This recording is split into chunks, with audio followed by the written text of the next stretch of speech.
Bom dia, amados. Deus abençoe seu dia. Quinta-feira, amém. Que a graça, o poder do Senhor esteja sobre a sua vida.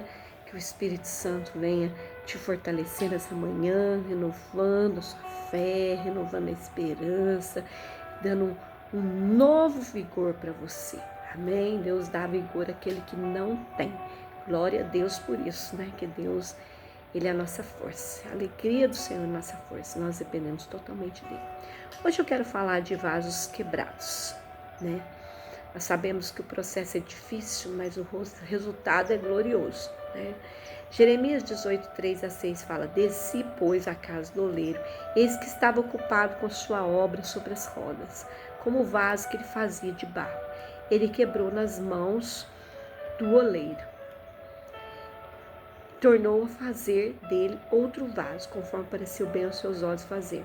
Então vem a minha palavra do Senhor dizendo: Não poderei eu fazer de vós como fez esse oleiro, ó casa de Israel. Algumas vezes ouvimos mensagens extremamente positivas que nos ensinam tudo vai dar certo para nós, que nós vamos crescer, que nós vamos prosperar, nós vamos experimentar a vida abundante, né? E depois a realidade cotidiana traz decepções por não parecer coerente com toda a expectativa que nós criamos.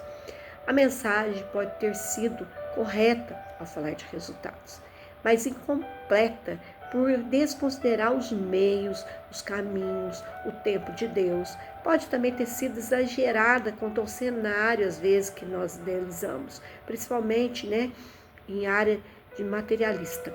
A verdade é que Deus tem um tratamento específico para nós, muitas vezes árduo para cada um de nós. E enquanto, né, o irmão está próximo de sair desse processo, o outro apenas está começando. Então, assim como um apelo para a salvação pode não ser, muitas vezes, né, passamos por sofrimentos nessa vida, ainda que não tenhamos causado, mas por permissão de Deus para realizar em nós os seus propósitos. Nós somos como um vaso de barro que se quebra, estando na mão do oleiro, né? E o tal acontecimento nos deixa, às vezes, perplexos, questionamos, né? Se sou filho de Deus, se a minha vida está nas mãos de Deus, por que Ele permite que eu estou passando essas coisas? Por que está acontecendo? Deus permite dificuldades ou mesmo fracasso para quebrar o nosso interior, até percebermos que nós não somos coisa alguma por nossa própria capacidade, inteligência, merecimento ou posse. Mesmo sendo moldados pelo Senhor, ainda precisamos ser quebrados, reconstruídos, para que tenhamos consciência clara da nossa condição de pó, total dependência do Pai. Algumas pessoas quebram por seus próprios erros, outros são quebrados pelos homens, por Satanás ou até mesmo por Deus. Muitos já foram quebrados, mas seus pedaços ainda estão muito grandes. O orgulho ainda prevalece, mesmo estando em dificuldades, não são capazes de pedir ajuda, conselho, né?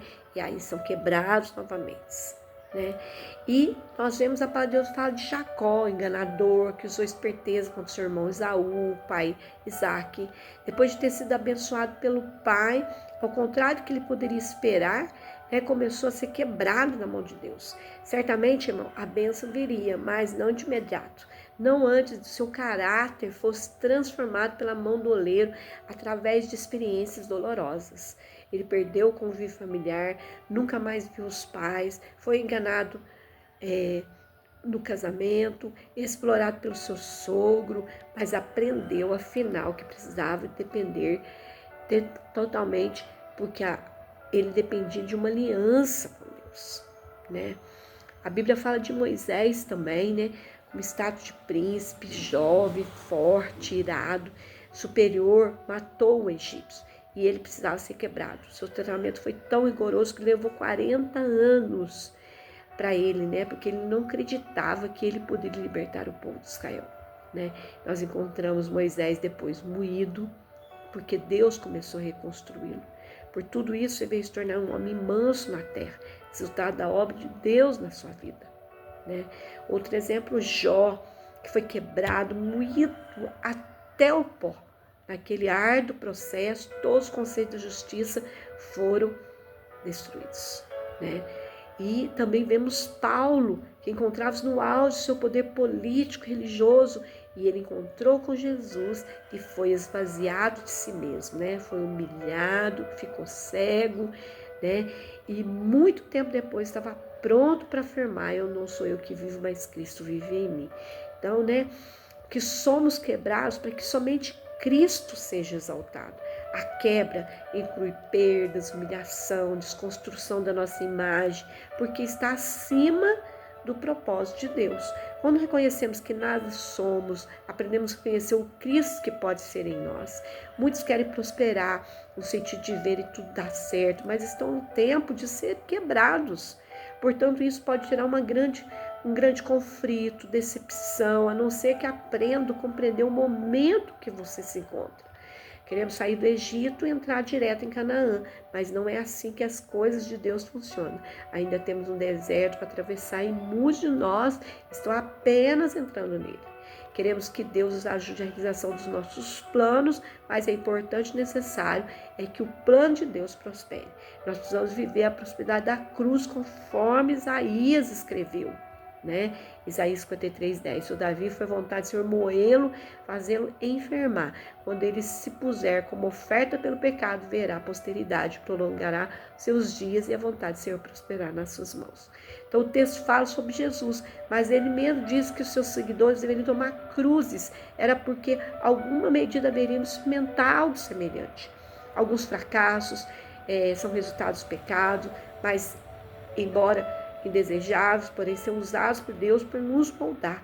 Alguns reversos da vida podem ser necessários, mas não representam o objetivo final de Deus para nós. Não se trata de destruição individual, mas de uma limpeza para uma edificação. As tribulações são comparadas ao fogo, que tem papel purificador na nossa vida. Tal formação pode ser questionada por alguns, pois pensam que toda purificação ocorre através do sangue de Jesus. Não é bem assim. O sangue de Jesus nos purifica dos pecados cometidos, mas o sofrimento nos ajuda a abandonar a prática pecaminosa. Portanto, nos purifica também aperfeiçoando nosso caráter, como diz o salmista. Antes de ser afligido, andava errado, mas agora guarda a tua palavra. Né? Então, meu querido, depois de sermos quebrados, reconstruídos, aí vamos crescer. Né? Depois de tudo, o duro tratamento que somos submetidos, né? Nós vemos muitos homens da Bíblia que foram restaurados, alcançando maiores bênçãos, né? E aí, o desafio é colocar nossas vidas na mão de Deus, o oleiro supremo, para que Ele possa moldar conforme a vontade dEle e não a nossa. Talvez você está sendo quebrado, mas tudo vai passar, amém? Só não fique dificultando as coisas, né? Peço para Deus quebrantar teu coração, para que você possa deixar ser moldado em nome de Jesus. Amém? Senhor, sabemos que Tu és o oleiro, nós somos o barro. É o Senhor que molda as nossas vidas. Eis-nos aqui, Senhor. Faça de nós o Teu querer, faça de nós a Tua vontade. Como a Tua palavra diz, seja feita a Tua vontade na terra como no céu. Senhor, que o Senhor, Deus, nos ensine a passar por esses momentos difíceis, Pai, com entendimento, sabendo que o Senhor é o oleiro e que o Senhor está nos moldando, o Senhor está nos quebrando, o Senhor está, Senhor, trabalhando em nós, Pai, fazendo uma boa obra em nós, Pai, e que nós possamos entender que isso vai fazer cada dia mais sermos transformados e melhorados, sairemos melhor do que antes, Pai, e que nós possamos entender esse processo, Pai, e passar esse processo glorificando o Teu nome e declarando a Tua presença nas nossas vidas, em nome de Jesus. Amém. Deus abençoe, fique na paz e um grande abraço.